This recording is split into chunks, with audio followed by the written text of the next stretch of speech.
ప్రేక్షకులకు నమస్కారం అండి. ఇప్పుడు ఎదిగే పిల్లల్లో ఉన్న లోపాలు ఏంటి?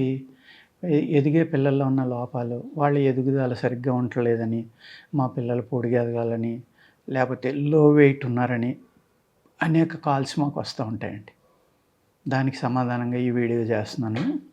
ఎదుగుదల అనేది ఎలా వస్తుందంటే, మినరల్ డెఫిషియన్సీ అనేది బాడీలో లేకపోతే వాళ్ళ యొక్క ఎదుగుదల బాగుంటుందండి. ఎదుగుదల ఒక్కటే చూడొద్దండి దయచేసి. ఇవాళ మనం పిల్లలకి స్వీట్ కార్న్ పెడుతున్నాం, లేకపోతే ఒక బ్రాయిలర్ చికెన్ పెడుతున్నాం, లేకపోతే పిజ్జాలు పెడుతున్నాం, కూల్ డ్రింక్స్ ఇస్తున్నాం, బర్గర్స్ ఇస్తున్నాం. మనం ఏం పెడుతున్నాం, అందులో ఎంత శక్తి ఉందనేది తల్లిదండ్రులు ఆలోచించుకోవాలి. అదే చక్కగా సున్నుండ మినువులు ఉన్నాయి కదా, నాటు మినువులు తీసుకోండి, వాటిని చక్కగా నేతిలో వేపించండి, తడిగుడ్డతో తుడిచేయండి బాగా ముందర. నేను అనేక వీడియోల్లో ఇదే ఫార్ములా చెప్తున్నా, దయచేసి వినండి. ఇది మీ పిల్లల్ని మంచి బ్రహ్మాండమైన శక్తివంతులను చేస్తుంది. వాళ్ళ ఎముకలు కానీ, వాళ్ళ మజిల్స్ కానీ, ఎప్పుడైతే పిల్లవాడు శక్తివంతంగా ఉన్నాడో, బలంగా ఉన్నాడో, అతను చక్కగా ఆడుకుంటే హయ్యెస్ట్ ఆక్సిజన్ అనేది బ్రెయిన్కి అంది. వాళ్ళు చదివేది కూడా 4 గంటలు చదువు 1 గంట చదివినా కూడా జ్ఞాపక శక్తి విపరీతంగా పెరుగుతుంది. బయట వాళ్ళు ఆడని పిల్లలు 4 గంటలు చదివితే ఎంత వస్తుందో, బాగా ఆడుకునే పిల్లలు 1 గంట చదివినా అంత తొందరగా గ్రాస్పింగ్ పవర్ వస్తుందండి వాళ్ళకి. తొందరగా జ్ఞాపక శక్తి, తొందరగా జ్ఞాపకం ఉంచుకుంటారు, జ్ఞాపక శక్తి విపరీతంగా పెరుగుతుంది. ఆడడం వల్ల టైం వేస్ట్ అయిపోయిందని దయచేసి అనుకోవద్దు. అనేక వీడియోల్లో ఇదే మాట చెప్తున్నాను, చెప్పిందే చెప్తున్నాడని తిట్టుకున్నా నాకేం భయం లేదు, అలాగే నాకు ఇంకోటి లేదు. ఈ వీడియోని చూసి ఒక 10 మంది మారినా నాకు అంతకంటే సంతోషం లేదండి. అంచేత మీ పిల్లలకి బయట తిళ్ళు మానేసి చక్కని నువ్వులుండలు, బెల్లం నువ్వులు కుమ్మేవండి, వేరుశనగ పప్పు ఉండలు చక్కగా వేపించి, అందులో పొల్లు గింజలు, రంగు మారిన గింజలు ఉంటే శుభ్రంగా తీసేసి, మంచి హెల్దీగా బాగున్న గింజలు తీసుకుని, అదే నాటి దొరికితే ఇంకా బాగుంది, ఆ ఉండలు పట్టి మీ పిల్లోడికి రోజు ఒక ఉండ ఇవ్వండి. అంత ఉండ వేరుశనగ గుళ్ళు, ఇంత నువ్వులు ఉండ, పడుకునేటప్పుడు చక్కగా పాలు ఇవ్వండి. అలాగే సున్నుండ, ఇప్పుడు నేను చెప్తున్నాను కదా, మినువులు శుభ్రంగా తడిగుడ్డలో తుడిసేసి ఆరబెట్టి దాన్ని నెయ్యిలో వేపించండి బ్రౌన్ కలర్ వచ్చేలాగా. అది కూడా నాటు ఆవు నెయ్యి అయితే ఇంకా చక్కగా పనిచేస్తుందండి. దాన్ని పౌడర్ చేయండి. పటిక బెల్లం చూర్ణం కానీ బెల్లం కానీ కలుపుకోండి, అందులో పంచదార కాదు. అది ఎంత బరువు ఉందో అంత బరువు కలుపుకోండి. కలుపుకుని దాన్ని మీరు మీ పిల్లవాడికి ఇష్టమైన ఫ్లేవర్ తయారు చేసుకోండి. అతను యాలుక్కాయలు ఇష్టమా, ఇలాచీ ఫ్లేవరు, లేకపోతే వెనిలా ఫ్లేవరా, ఇంకోట, వాళ్ళకి ఇష్టమైన ఫ్లేవర్స్ బయట దొరుకుతున్నాయి కదా, ఆ పాలల్లో లైట్గా ఆ ఫ్లేవర్ కలిపి ఈ మెడిసిన్లో కానీ, అంటే ఈ ఫుడ్ యాక్చువల్గా ఇది ఫుడ్ మంచి హై ప్రోటీన్ ఫుడ్ అన్నమాట మీ పిల్లోడికి. దీనిని మీరు రోజు పాలల్లో కలిపి ఇస్తూ ఉండండి. అదేవిధంగా చాలామంది ఏం చేస్తారంటే కోడిగుడ్డు పాలు ఇస్తూ ఉంటారు. ఆమ్లెట్ ఇచ్చి పాలు కానీ, బాయిల్డ్ ఎగ్ ఇచ్చి పాలు కానీ, పడుకున్నప్పుడు గుడ్డు తినిపించడం ఇలాగా. ఈ కోడిగుడ్డు అనేది పాలు, పెరుగు ఈ రెండాటికి విరుద్ధ ఆహారం అండి.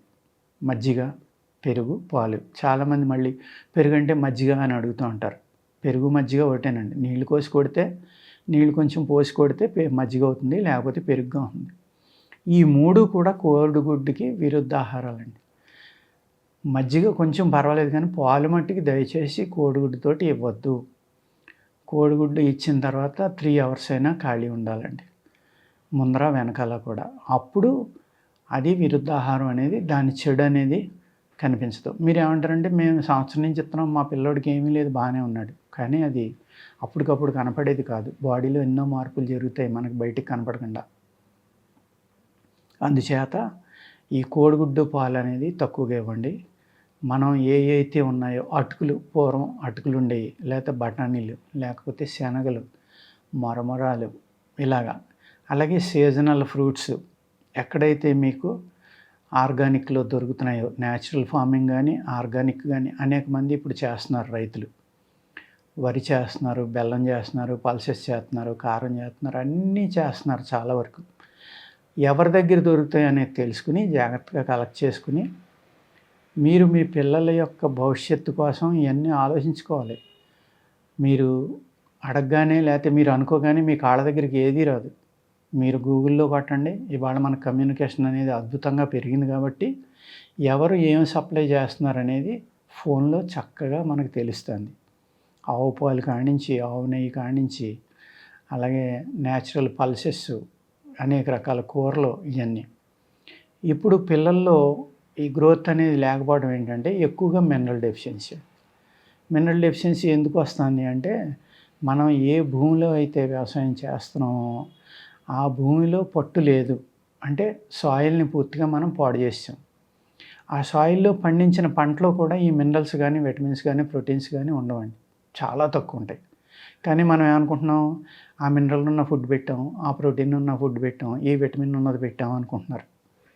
ఆ విధంగా కాదు. అందుకనే నేను మీరు ఏది పెట్టినా న్యాచురల్ ఫార్మింగ్ గానీ, ఆర్గానిక్ గానీ వాళ్ళ దగ్గర కొని వాడుకోమంటున్నాను. అలాగే పిల్లలకి పెట్టే ఫ్రూట్స్ ఉన్నాయనుకోండి, పైనాపిల్ దానికి పెద్ద స్ప్రేయింగ్ ఉండదు. సపోటా స్ప్రేయింగ్ ఉండదు. సీతాఫలం దానికి కూడా తక్కువే ఉంటుంది. మ్యాంగో అంటే కొంచెం ఉంటుందనుకోండి. అలాగే ఇలాగా అయితే అతి తక్కువ స్ప్రేయింగ్ వాడతారో అటువంటి ఫ్రూట్స్‌ని మీ పిల్లలకి పెట్టడానికి ప్రయత్నించండి. ఒక అవకాడో ఉంది, దానికి తక్కువే. డ్రాగన్ ఫ్రూట్ ఉంది, దానికి తక్కువే. ఇటువంటి వాటికి చాలా తక్కువ స్ప్రేయింగ్ ఉంటుందన్నమాట. ఇటువంటి ఆహారాన్ని మీ పిల్లలకి ఇవ్వండి. అలాగే మా దగ్గర ఒక కాయ పోషక యోగా అని ఉంటుంది. ఇది అన్నమాట కాయ పోషక యోగా. ఇందులో అద్భుతమైన మినరల్స్ ఉంటాయండి. ఈ మినరల్స్ అనేది ఇవ్వడం వల్ల ఏమవుతుందంటే, పిల్లలకి బాడీలో ఎప్పుడైతే మినరల్ డెఫిషియన్సీ లేదో అప్పుడు వాళ్ళ జ్ఞాపక శక్తి అద్భుతంగా పనిచేస్తుంది. ఎవరైతే మినరల్ డెఫిషియన్సీ తోటి ఉన్నారో వాళ్ళ ఎముకలు గట్టిగా ఉండవు.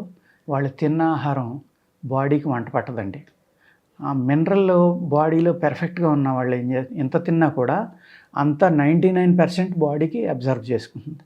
మినరల్ లేదనుకోండి పిల్లాడి శరీరంలో, మినరల్ డెఫిషియన్సీ ఉందనుకోండి, ఎంత తిన్నా కూడా కొంచెం కూడా బాడీలోకి వెళ్ళదు. చాలామంది తల్లిదండ్రులు ఇది ఆలోచించరు. మా అబ్బాయి చాలా బాగా తింటాడు కానీ వెయిట్ పెరగట్లేదు, బలంగా ఉండట్లేదు, నీరసంగా ఉంటున్నాడు అని.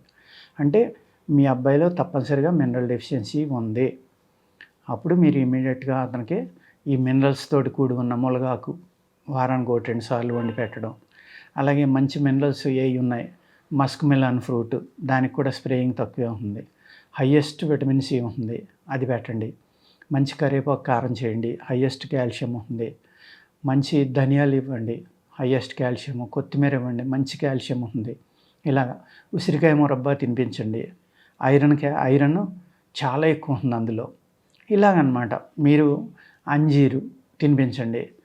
ఫిగ్స్ అంటాం కదా, అది రోజు పచ్చికాయలు దొరికితే మంచివి, స్ప్రేయింగ్ తక్కువ ఉన్నాయి. న్యాచురల్ దొరికితే మంచిది, వాటికి స్ప్రేయింగ్ ఎక్కువే చేస్తారు.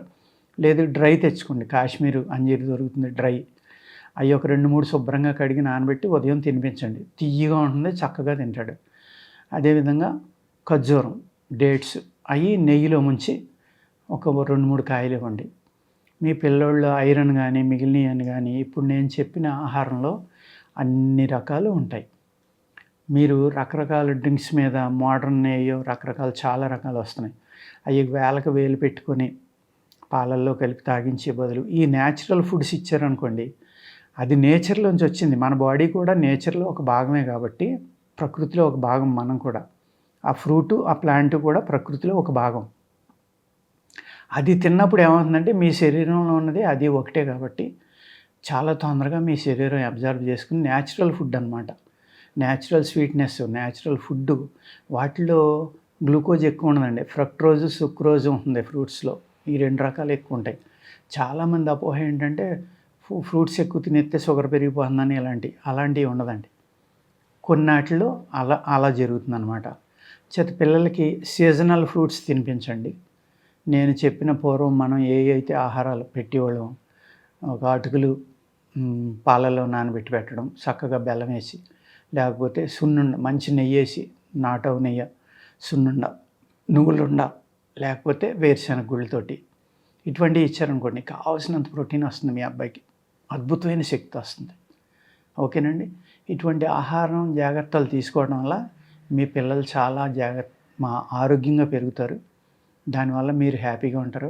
వాళ్ళకి ఇమ్యూనిటీ కూడా అద్భుతంగా పెరిగి జబ్బుల నుంచి దూరంగా ఉంటే మీరు హాస్పిటల్కి రోజు తిరగక్కర్లా. ఇదొకటి మీరు అర్థం చేసుకుని మీ పిల్లల్ని అలసిపోకుండా చూసుకోండి. ఆటల వల్ల అలసిపోయినా పర్వాలేదు. అనవసరంగా లేనిపోని ఈ బరువులు మోసి అక్కర్లేని చదువులు విపరీతంగా చదవటం వల్ల వాళ్ళు మానసికంగా, శారీరకంగా కూడా చాలా అలసిపోతున్నారు.